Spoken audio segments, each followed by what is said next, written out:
Hello viewers, welcome to NN TV. मैं मोहम्मद शहजाद। एक ऐसी खबर निकल कर आ रही है और पूरे कलमना से कि बहुत ज़्यादा माहौल टेंस है, बहुत सारी अफवाहें चल रही है। तो एनएन टीवी ये बता रहा है आपको, अफवाहों पर ध्यान मत दे।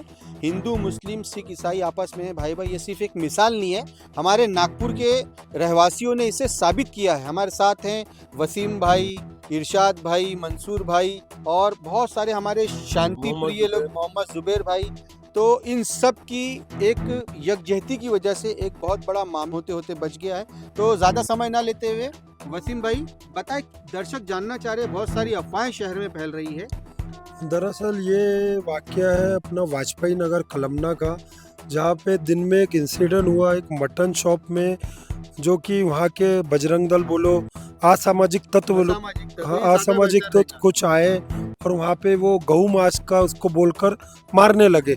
एक किस्म की मॉब लिंचिंग हुई है उसके साथ। और फिर वही मामले को ठंडा करने के लिए पुलिस ने जब फरियादी को भी यहाँ पे लाया और जिनने मारा उनको भी लाया और दोनों को अरेस्ट करा, उसका मेडिकल हुआ है और वो चीज़ की टेस्ट चल रही है। अब ये मामला ठंडा हुआ ही नहीं था, तो फिर शाम में एक और इंसिडेंट हुआ वहीं से 200 मीटर 500 मीटर दूरी पे एक चिकन की शॉप है।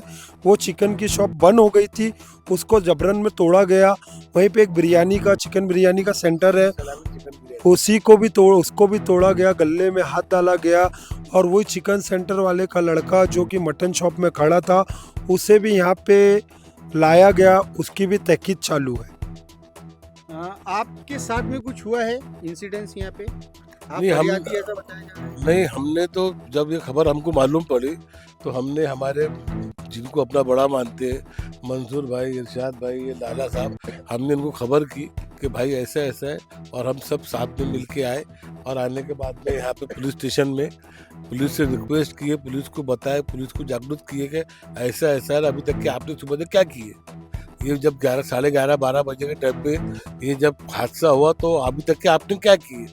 तो पुलिस ने कहा कि हमने अपनी तरफ से कंप्लेंट लिखी है, उसमें 5 लोगों को उन्होंने नाम दर्ज किया और 50 से 55 लोग उनके साथ में थे, ऐसा उनका बयान था। और उन पर उन्होंने कलमे भी लगाई, वो एफआईआर हमको उन्होंने दिखाई। अच्छा, ऐसा कुछ खबरें चल रही है कि बाहर से भी कुछ लोग आए हैं, हाँ, हमारे दंगा भड़काने जिन की लोगों ने, कोशिश की जा रही है। जो वहाँ के जो रहवासी लोग हैं, उन लोगों ने ये बोले कि बाहर से लोगों को बुलाया गया और ये काम प्री प्लानिंग किया गया। चलिए, तो मंसूर भाई, पुलिस से आपकी क्या बात हुई? यहाँ पर हमारे डीसीपी साहब भी अभी थाने कदम में, साहब थे? कदम साहब थे, और उनसे हमारी चर्चा हुई। एसीपी मैडम थी, उनसे भी हमारी चर्चा हुई।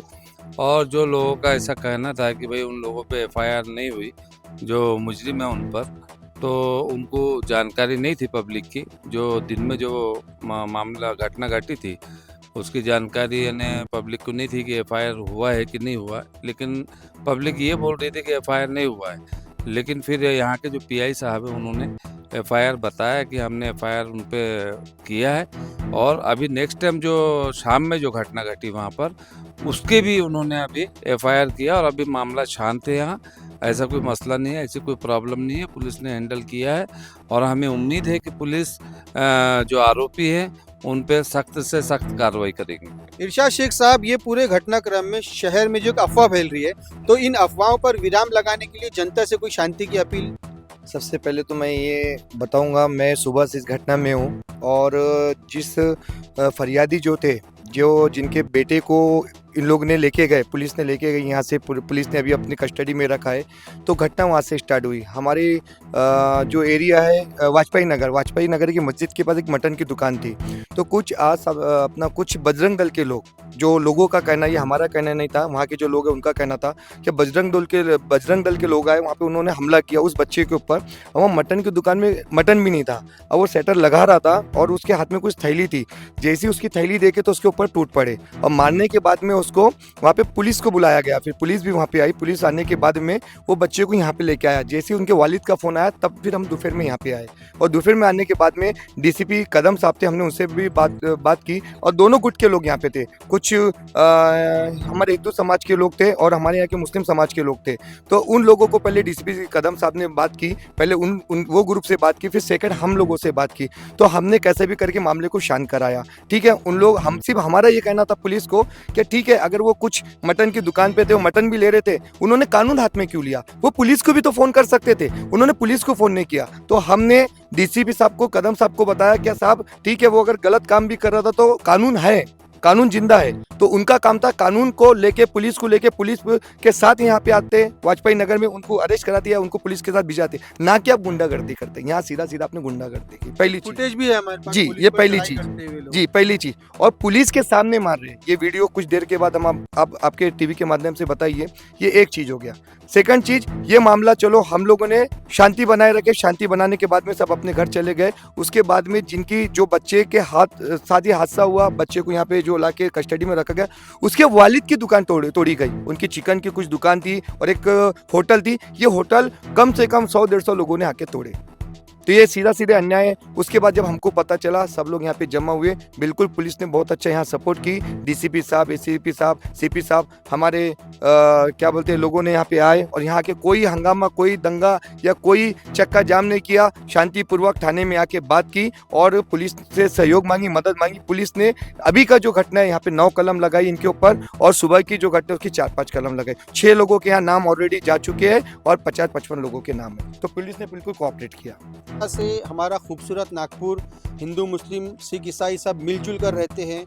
दिवाली में मुसलमान भाई जाते हैं तो ईद में हिंदू भाई घर पर आते हैं। इसी शांति वाले नागपुर के लिए, शांति वाले महाराष्ट्र के लिए वसीम भाई एक छोटी सी अपील करना चाहेंगे। जी वसीम भाई। मैं अपने नागपुर के नागरिकों से यही अपील करूंगा कि कलमना में जो भी हादसा हुआ उस पर पुलिस पूरी तहकीकात कर रही है, और कुछ ऑडियो के माध्यम से जो वायरल हुए व्हाट्सएप पे और कुछ फ़ोन कॉल्स आ रहे हैं ये एरिया से, तो पहले वो चीज़ की तहकीक लीजिए। क्योंकि अभी एक जो ऑडियो रिलीज़ हुआ, ऑडियो एक वायरल हुआ, हमारे कुछ लोग, हमारे भाइयों ने वहाँ जाकर तहकीक करे तो मस्जिद में किसी भी प्रकार का कोई किसी ने घुसा नहीं था, तो वो एक फ़ेक ऑडियो वायरल हो गया था। और वो हमने अभी डीसीपी साहब को भी बोला है, और हमने डीसीपी साहब से ये अपील करी है जो इंजर्ड हुआ है उसका मेडिकल हो और सख्त से सख्त कार्रवाई हो। तो नागरिकों से यही अपील है, तो प्लीज़ शांति बनाए रखें, क्योंकि कल कैंपेनिंग का लास्ट डे है। ये किसी ना किसी प्रकार का पॉलिटिकल स्टंट हो सकता है। तो व्यूअर्स, जैसा कि वसीम लाला साहब ने बताया, जैसे हमें भी कंटिन्यू फ़ोन आ रहा है कि कलामना में किसी मस्जिद पर पथराव हुआ है, तो इस पर पूरा क्लियरिफिकेशन वसीम भाई ने कर दिया है कि ये एक फेक अफवाह है और सिर्फ 2 दिन बचे हैं इलेक्शन को, और हमारे महाराष्ट्र शहर का माहौल ख़राब करने की कोशिश की जा रही है। इसीलिए इस वीडियो को हर ग्रुप में, हर पेज पर शेयर करें और लोगों को बताएं कि फेक अफवाहों पर ध्यान ना दें। जो सच्चाई है NN TV ने आपके सामने ला के रखा है। कैमरामैन फैज़ान के साथ मैं मोहम्मद शहजाद, NN TV के लिए। जय हिंद, जय महाराष्ट्र।